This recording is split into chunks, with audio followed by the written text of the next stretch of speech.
ঠান্ডা মাথায় আজকে রাতের বেলা চিন্তা করবা যে আল্লাহ পাক তোমাকে কি জন্য দুনিয়ায় পাঠিয়েছেন। একটু চিন্তা করবা, 1 মিনিট একটু চিন্তা করবা যে তুমি পৃথিবীতে নাই, তুমি পৃথিবীতে নাই, তুমি মারা গেছো। চিন্তা করবা তুমি মারা গেছো।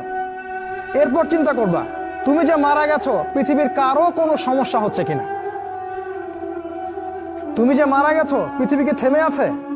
তোমার পরিবার থেমে থাকবে? তোমার শিক্ষা, তোমার বন্ধু বান্ধব, তোমার আত্মীয় স্বজন কেউ থেমে থাকবে? কেউ থেমে থাকবে না। তুমি পৃথিবীতে থাকো বা না থাকো, কারো কিছু আসে যাবে না।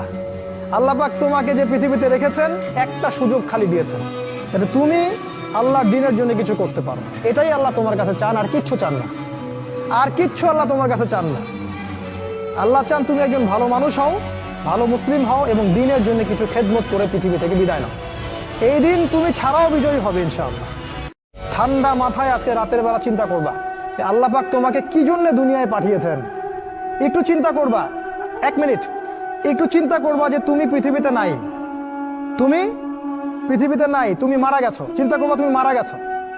এরপর চিন্তা করবা তুমি যে মারা গেছো পৃথিবীর কারো কোনো সমস্যা হচ্ছে কিনা। তুমি যে মারা গেছো পৃথিবী কি থেমে আছে? তোমার পরিবার থেমে থাকবে? তোমার শিক্ষা, তোমার বন্ধু বান্ধব, তোমার আত্মীয় স্বজন কেউ থেমে থাকবে? কেউ থেমে থাকবে না। তুমি পৃথিবীতে থাকো বা না থাকো, কারো কিছু আসে যাবে না। আল্লাহ পাক তোমাকে যে পৃথিবীতে রেখেছেন একটা সুযোগ খালি দিয়েছেন, এটা তুমি আল্লাহর দ্বীনের জন্য কিছু করতে পারো। এটাই আল্লাহ তোমার কাছে চান, আর কিচ্ছু চান না। আর কিচ্ছু আল্লাহ তোমার কাছে চান না।